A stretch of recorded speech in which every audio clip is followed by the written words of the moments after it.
Usafiri wa baharini ni mhimili muhimu katika kukuza uchumi, kurahisisha usafirishaji wa watu pamoja na mizigo. Sekta hii hutoa ajira, huongeza mapato ya serikali na kuchochea maendeleo ya kibiashara na utalii, hasa katika maeneo ya pwani na visiwani.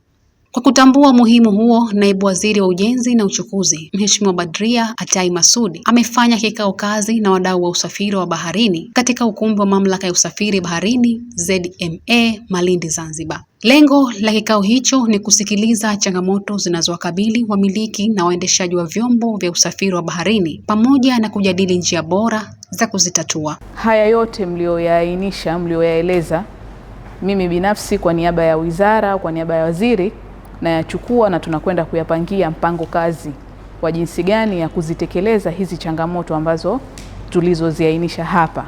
Na ni kweli changamoto kweli kweli, kwa sababu masuala hayo ya kupakia abiria kupitiliza, lakini hata usalama wa, manake unapelekea kukosekana usalama wenyewe wa vyombo, lakini control pia bandari inakuwa mbovu, manake kulingana na wingi wa ule wa watu. Lakini changamoto kubwa ambayo PC kaieleza hapa ni miundombinu ya bandari, kwa sababu bandari yetu sote tunafahamu ni bandari ya muda mrefu sana. Ni takriban tunaambua imejengwa miaka 1920 ambayo ilikuwa inaendana na wingi wa watu ulikuwepo kwa miaka hiyo. Lakini sasa hivi Zanzibar imefunguka, biashara imeongezeka, wawekezaji kila siku wanaongezeka, kwa hiyo biashara imekuwa, kwa hiyo hata bandari pia imekuwa inazidiwa. Na ndio maana serikali kila mara inaangalia utaratibu gani wa kuongeza hizi bandari ili manake kisisimame kitu. Biashara ziendelee, watu waendelee kusafiri, uchumi wetu uendelee kukua. Kwa hiyo mwarobaini wa mwanzo ni kuhakikisha kwamba tunaendelea kufuatilia na tunafanya hivyo. Na kwa wenzetu wa ZFDEFCO kuhusiana na kumalizia kufanya setting ya ile badge ili sasa tuhamie rasmi katika upande wa bandari ya Mpigaduri Maruhubi. Kwa hiyo hilo tutaendelea kulisimamia kwa karibu, na niwahakikishie tu kwa mujibu wa maelezo yao wametuambia ndani ya mwezi huu kuanzia tarehe 25 watakuwa wamekamilisha. Kwa hiyo rasmi tutaanza kutumia mwezi wa 3.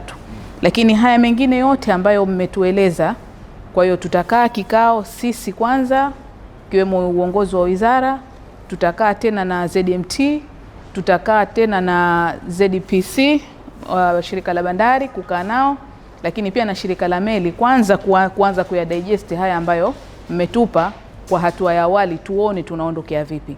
Na yale ambayo pia yanahitaji kauli ya wizara pia nayo tutayafanyia kazi, tuje na hiyo kauli kuepusha hizi changamoto ambazo zinatokea. Ile nimekabidhiwa hii mamlaka ya usafiri na usalama baharini, ikiwemo na wadau au washirika ambao ni nyinyi, nitakuwa karibu sana kuhakikisha kwamba haya mambo na yafuatilia kwa ukaribu wake, na si kuyafuatilia tu lakini pia kuyatafutia mwarobaini wake, ili manake tuweze kusaidia sisi serikali mambo yaende, lakini na nyinyi pia mambo yaende, isifike mahala mtu akaanza kujuta, kwa nini manake nimelipeleka chombo changu, au kwa nini manake nimefanya biashara hii. Tuhakikishe katika vyombo vyetu vya usafiri ambazo meli zetu vina vifaa vya kutosha vya uokozi, kwa sababu hatutarajii wala hatutegemei kutokezea ajali au kutokezea tatizo la aina yote.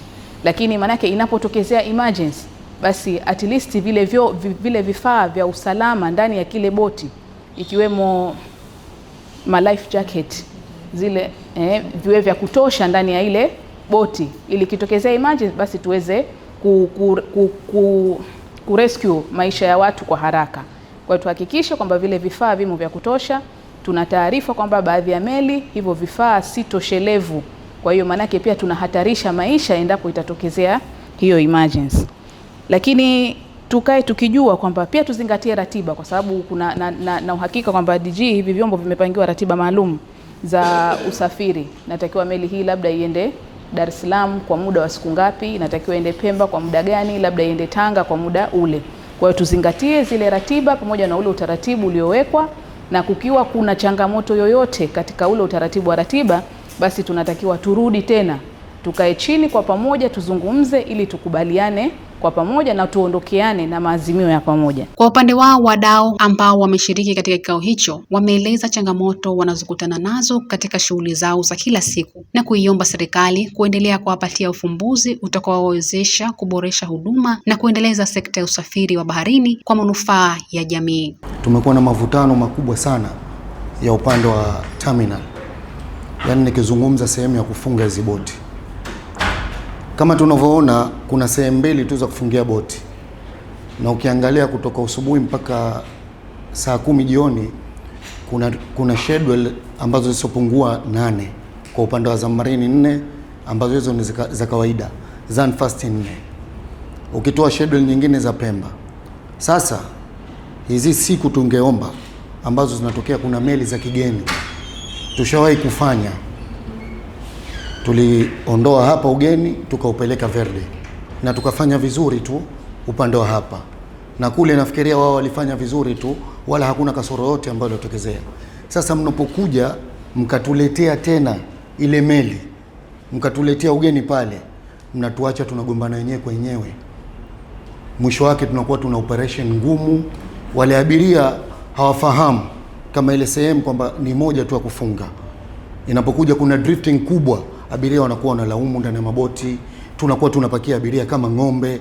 Sehemu hiyo wanapita matoroli, sehemu hiyo wanapita abiria kwa kujali upande wa pili, kwamba tunajali utalii upande wa pili, lakini tungeliangalia kwa jicho jingine. Meli hiyo ambayo inachukua abiria wa transit wanaoenda mpaka Pemba. Hiyo meli inakuja tena Zanzibar kuwachukua abiria wa transit kutoka Zanzibar kuwapeleka Dar es Salaam.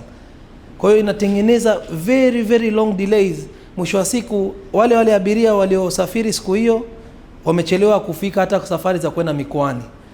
Mwisho wa siku repercussions zake tunapokea sisi ambao ndo wamiliki wa meli. Leo kuna abiria wanaotakuwa SGR wanakosa huduma ile. Mwisho wa siku si inabidi tutoe nje na ndani ya mifuko yetu tukawalipie sehemu ya kulala, tukawalipie pia tiketi zingine ili waweze kufikia safari zao. Sisi tunafanya pilika zetu kutoka Pemba kuelekea Tanga na wenzetu nafikiri Zanfast Ferry na Azam wanataka kuanzisha. Naomba hizi ratiba zisingiliane. Sisi tunakwenda siku ya Jumapili, Jumanne na Alhamis.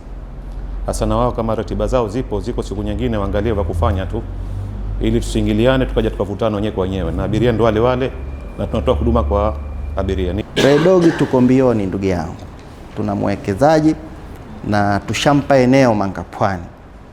Na tunamsisitiza tufanye kwa haraka ili haya mambo yaweze kufanyika hapa Zanzibar. Na vile vile tuna mazungumzo na kampuni ya Songoro ili tuje kumpa chezo hichi hapa akiweze kukifanyia maboresho.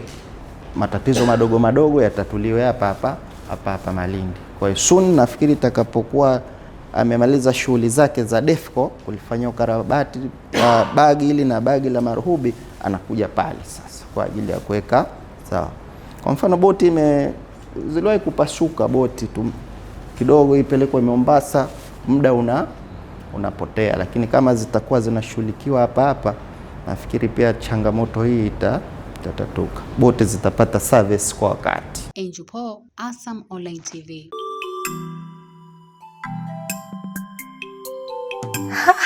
Asante Mungu. Hivi ndivyo jasho langu linavyozaa matunda. Asha, duka limebadilika sana. Limejaa, yani wewe acha tu. Lakini pesa zote za kumiliki duka lilojaa kama hivi umezitoa wapi? Kweli Asha, hemu tupe siri ya mafanikio kwa sababu sisi tunakujua. Wewe na kilimo na wewe. Na mavuno yenyewe ndo hivyo. Hemu tupe siri ya kambi shoga yangu. Rafiki zangu, hii ni faida ya kilimo mseto. Miaka 2 mlipoenda mjini, mimi nilianza kulima kilimo mseto. Kilimo mseto ndo nini na kinafanyikaje hadi ukafanikiwa hivi shoga yangu? Kilimo mseto ni mfumo wa kilimo ambapo mkulima hupanda mazao zaidi ya moja katika shamba moja kwa wakati mmoja au kwa msimu mmoja badala ya kulima zao moja pekee. Mfano, kupanda mahindi na maharage pamoja, kupanda mihogo na kunde, kupanda ndizi na kahawa au mazao ya mboga chini ya migomba. Kumbe ni hivi ndio maana unapata mavuno mpaka kujaza duka. Asha, leo umetufungua macho. Tulikuwa tunategemea kilimo cha mhogo tu, lakini sasa naona umuhimu wa kubadilisha na kuhamia kwenye kilimo mseto. Ndiyo, wote kwa pamoja tulime kilimo mseto kwa mavuno endelevu, himilivu na yenye tija.